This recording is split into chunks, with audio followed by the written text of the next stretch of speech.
Halo semuanya, perkenalkan nama saya Christopher Winston dengan NIM 2110111966 dari kelas 21.3 Manajemen dengan mata kuliah Etika Bisnis dan dosen pengampu Ibu Desma Erika Mariati Mani, SPD MSI dari Sekolah Tinggi Ilmu Ekonomi Eka Prasetya.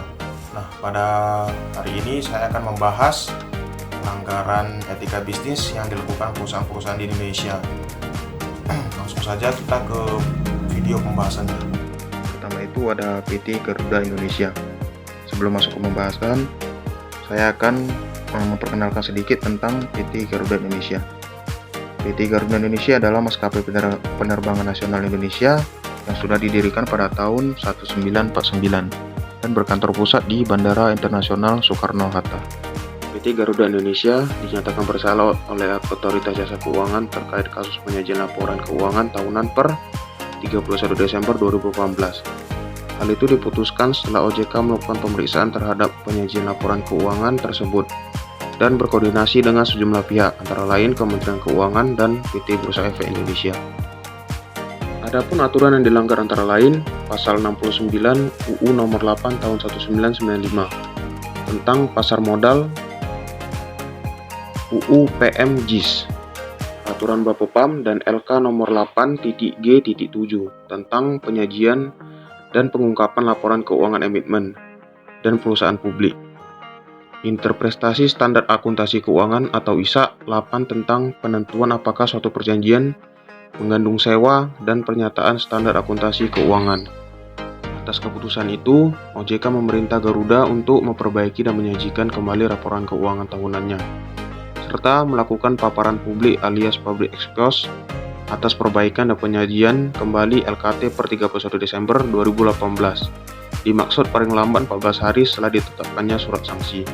Di samping itu, OJK juga mengenakan sanksi administratif berupa denda sebesar 100 juta kepada PT Garuda Indonesia atas pelanggaran peraturan OJK nomor 29 PJOK 04/2016 tentang laporan tahunan emiten atau perusahaan publik. Tak hanya perseroan, sanksi denda juga dijatuhkan masing-masing sebesar 100 juta kepada seluruh anggota direksi PT Garuda Indonesia atas pelanggaran peraturan Bapepom nomor 8.G.11 tentang tanggung jawab direksi dan laporan keuangan. Auditor yang melakukan audit terhadap laporan keuangan Garuda Indonesia tahun 2018 juga dikenai. Nah, dari video pembahasan tadi, PT Garuda Indonesia sudah melanggar beberapa prinsip seperti prinsip kejujuran mengenai transparansi dalam hal pelaporan keuangan secara publik yang dapat merugikan pemangku kepentingan dan pemegang saham. Lalu, PT Garuda Indonesia juga melanggar prinsip tanggung jawab yang sudah dilakukan oleh direksi dan komisaris yang tidak bertanggung jawab dengan mentandatangani pelaporan yang sudah mereka tahu itu salah demi keuntungan pribadi dan sepihak. Yang kedua ada PT Indofood Sukses Makmur atau lebih dikenal dengan nama Indofood, merupakan produsen berbagai jenis makanan dan minuman yang bermarkas di Jakarta. Pada April 2022, Badan Pengawas Obat dan Makanan BPOM Taiwan menemukan adanya kandungan etilen oksida, sebuah zat kimia yang digunakan dalam pestisida dan sterilisasi, dalam produk mie instan merek Indomie rasa ayam spesial. Dari hasil penemuan tersebut, Taiwan langsung menarik semua produk dari pasaran, karena Taiwan menganggap etilen oksida sebagai zat yang dapat memicu kanker dan tidak boleh ada dalam produk makanan. Menyusulnya penemuan dari Taiwan, Kementerian Kesehatan Malaysia juga melakukan pemeriksaan terhadap produk yang sama di negaranya. Pada awal Mei 2022, Malaysia mengumumkan bahwa mereka juga menemukan adanya kandungan etilen oksida dalam produk mie instan Indomie rasa ayam spesial. Kedua negara kemudian melakukan penarikan besar-besaran terhadap produk yang terkontaminasi tersebut. Di Taiwan, penarikan dilakukan oleh distributor lokal, sementara di Malaysia produk tersebut ditarik dari semua pasar dan toko retail. Nah, dari pembahasan video tadi atas PT Indofood, kita dapat menarik kesimpulan PT Indofood sudah melanggar prinsip tanggung jawab karena perusahaan yang tidak memastikan produk yang mereka jual itu aman untuk dikonsumsi dan memastikan bahwa aktivitas yang mereka lakukan itu tidak merugikan masyarakat.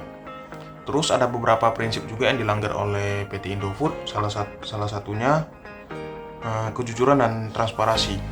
Sebenarnya itu kita tidak bisa menyalahkan PT Indofood juga ya, karena kan mereka mempunyai beberapa pabrik dan beberapa pengurus. Yang ketiga ada PT Paros Indonesia, adalah perusahaan yang bergerak di bidang farmasi terkemuka di Indonesia yang sudah berdiri pada tahun 1971. Pada tahun 2018 muncul laporan dari beberapa pengguna obat albotil yang mengalami efek samping serius setelah penggunaannya. Albotil adalah produk umum yang digunakan untuk mengobati sariawan dan lesi mulut lainnya. Lalu, Kementerian Kesehatan Republik Indonesia mengambil tindakan dengan menghentikan sementara peredaran obat ini dan meminta PT Paros Indonesia untuk menarik produk dari pasaran. Kementerian Kesehatan menyatakan bahwa konsentrasi bahan aktif dalam albotil yaitu folik lesuren terlalu tinggi dan menyebabkan luka bakar kimia jika digunakan di mulut. Dari video pembahasan PT Paros Indonesia tadi, kita dapat menarik kesimpulan bahwa PT Paros sudah melanggar prinsip etika bisnis, yaitu prinsip tanggung jawab. Karena perusahaan tidak memastikan bahwa produk yang dijual itu aman dan memastikan bahwa aktivitas mereka juga tidak merugikan masyarakat. Oke, sekian video pembahasan tentang pelanggaran etika bisnis yang dilakukan perusahaan di Indonesia. Semoga dapat menjadi manfaat bagi kita semua. Sekian dan terima kasih.